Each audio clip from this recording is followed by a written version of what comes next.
اعوذ باللہ من الشیطان اللعین الرجیم، بسم اللہ الرحمن الرحیم۔ تمام تعریفوں کا محور رب باری تعالیٰ کی ذات اور درود و سلام محمد و آل محمد کے لیے۔ فقہ اہل سنت اور علماء امت اور علماء اسلام اور علماء فقہ اہل سنت شعبہ حلقہ اہل سنت، ان کا قتل عام اور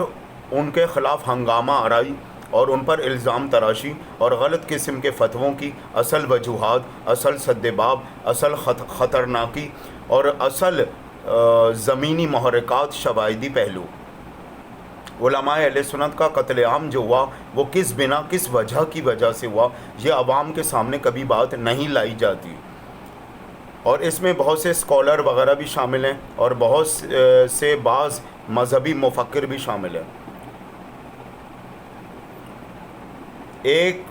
ایسے عالم دین جنہیں سائیڈ لائن پر لگایا گیا، ان کے اپنے دور میں کونے پہ لگایا گیا مجمع سے ہٹا کر،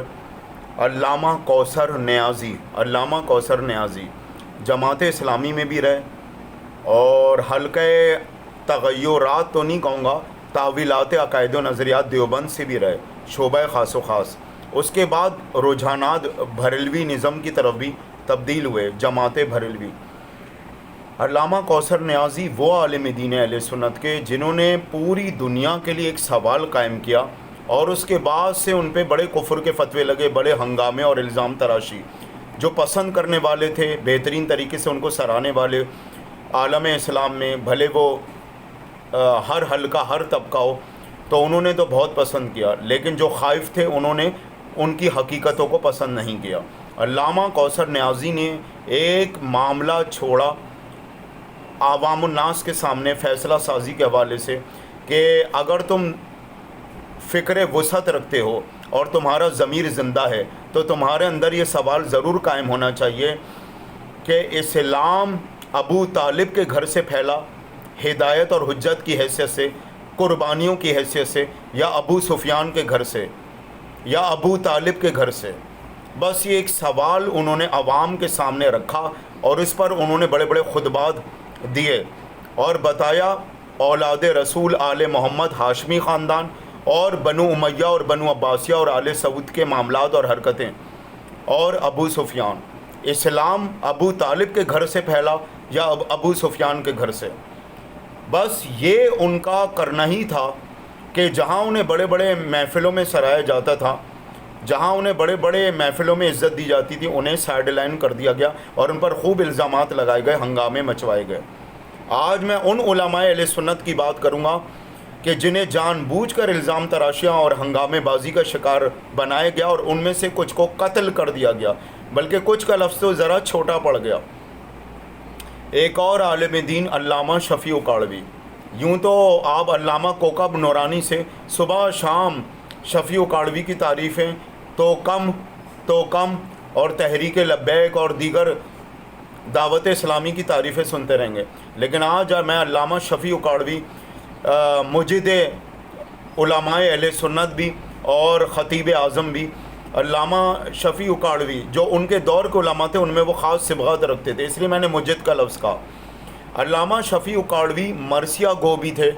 سوس خان بھی تھے، منقبت خان بھی تھے، اور فضائل آل محمد اور اہل بیت کو ہمیشہ افضل الاولیٰ رکھتے تھے، اور وہ ہمیشہ کہتے تھے کہ رسول کریم نبی اعظم کے بعد اہل بیت آل محمد ہیں، پھر اس کے بعد صحابہ کرام ہیں رضوان اللہ علیہ تعالیٰ علیہ مجمعین۔ تو اہل بیت کی فضیلت، مقام، مرتبہ اور ان کی اطاعت اور پیروی اور ان سے مودت اور محبت افضل ترین مناقبت بھی ہے، مسلمانوں کے لیے فضیلت بھی ہے اور اختیارات عمل بھی ہے۔ یہی وجہ ہوئی کہ علامہ شفیع اکاڑوی کو امت کے آل سعود کے علماء اور بنو امیہ اور بنو عباسیہ کے علماء جو ہر فقہ میں اور مسلک میں گھسے رہتے ہیں، کافر، رافضی، شرکی، بدعتی، واجب القتل، اور بالخصوص آل محمد اور ان سے ریلیٹڈ سیدانیاں، شہزادیاں اور صحابہ اہل بیت کے خلاف جو صبح شام ہنگامہ آرائیاں کرتے رہتے ہیں، انہوں نے علامہ شفیع اکاڑوی جیسے اہل سنت کے عالم دین پر ہنگامہ آرائیاں مچائیں، وہ ڈر اور دباؤ میں تو نہیں آئے، لیکن ان کے خلاف بڑا خروج کیا گیا. اسی وجہ سے یہ ان کا جرم بن گیا، جیسے علامہ کوثر نیازی کا یہ جرم بن گیا کہ اسلام ابو طالب کے گھر سے پھیلا یا ابو سفیان کے گھر سے. بہت بڑے بڑے علماء اہل سنت ہیں جو اس کا بڑا خطرناک شکار ہوئے کہ ان کا جرم کیا ہوا. گھرانہ رسول، عطرت پاک معصوم، گھرانہ علی اور اولاد علی، سلسلہ امامت، سلسلہ ولایت اور مولائیت، یہ معاملہ ان کے لیے اتنا خطرناک ثابت ہوا کہ انہیں کونے پر لگا دیا گیا. اب ذرا آتا ہوں اور اگلے اور علماء پر بھی. شاید بہت کم لوگ یہ بات جانتے ہیں، علامہ اسماعیل دیوبندی ایک بہت بڑے دیوبندی عالم دین تھے، لیکن باغ فدق میں حضرت فاطمہ الزہرا سلام اللہ علیہ کو حق بجانب قرار دے کر، سچائی پر قرار دے کر، حق بجانب قرار دے کر اور مظلومیت پر قرار دینے کی وجہ سے انہیں اتنا ان پہ ہنگامہ آرائی ہوئی اور انہیں گمراہ اور رافضی اور بھٹکا ہوا قرار دے دیا گیا. علامہ اسماعیل دیوبندی وکیل مناظرہ، ایک صندوقچہ بھر کے وہ لے کے جاتے تھے جب کسی مناظرے پہ جاتے تھے کتابوں کا. علامہ اسماعیل دیوبندی کی قبر فیصل آباد میں. آج بھی بڑے تعداد میں مولائی کلندری ٹائپ کے سنی نوجوان لڑکے علامہ اسماعیل دیوبندی کی قبر پہ جاتے ہیں. حق ولایت علی اور باغ فدق کے معاملے میں انہوں نے حضرت فاطمہ الزہرا سلام اللہ علیہ کو حق بجانب قرار دیا تھا، تو انہیں یہ سزا ملی.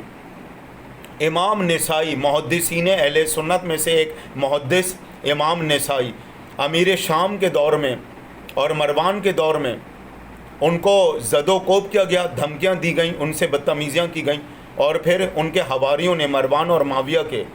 حواریوں نے امام نسائی کو قتل کر دیا فضائل علی، مناقب علی بیان کرنے کی وجہ سے. آج میں ان مظلوم علماء اہل سنت اور حق پرست اور سچائی بیان کرنے والے، حقیقتوں کو سامنے رکھنے والے علماء اہل سنت کی بات کرتا ہوں کہ جن کا ذکر اس ملک میں نہیں ہوتا، جن کے نام پر کوئی ایصال ثواب بڑے پیمانے پہ نہیں ہوتا اور نہ ان کی یادگار اور یادداشت پیش کی جاتی ہے. یہ وہ علماء اہل سنت ہیں جنہوں نے سنی عوام میں کربلا، باغ فدق، مباہلہ، غدیر، دعوت ذوالعشیرہ، سبز دسترخوان، کنڈوں کی نیاز، یہاں تک کہ امام علی رضا کے مناظرے، امام جعفر صادق کی فضیلتیں، امام زین العابدین کی، سید سجاد امام زین العابدین کی اسیری، سیدانیوں شہزادیوں کا قتل اور شہادت، زندان کا قید خانہ، واقع حرہ، جنت البقیع کا معاملہ، اپنی عوام میں کیا اٹھایا، کیا بیان کیا، کیا درس و تدریس کی کہ یہ ان کا سب سے بڑا جرم بن گیا آل سعود کے لیے، بنو امیہ والوں کے لیے، بنو عباسیہ والوں کے لیے اور آل سعود کے پٹواری اور درباری ملاؤں کے لیے. اب وہ کسی بھی فقہ میں گھس کے شامل ہو گئے ہوں اپنے جراثیم عوام میں نکالنے کے لیے، یا یوں کہہ لیے اپنے ایک بدبودار تحریک اور ذہنیت اور فکر اور نفس کی نجاست کو عوام الناس میں شامل کرنے کے لیے. اب آئیے ذرا اور علماء اہل سنت کی بات کرتا ہوں. ایک اور عالم دین شاہ ولی اللہ محدث دہلوی، ایک عالم دین بھی، ایک رہبر بھی، شاہ ولی اللہ محدث دہلوی. انہوں نے رسول کریم نبی اعظم علیہ السلام کے حوالے سے، جو کہ اہل سنت کی مختلف روایتیں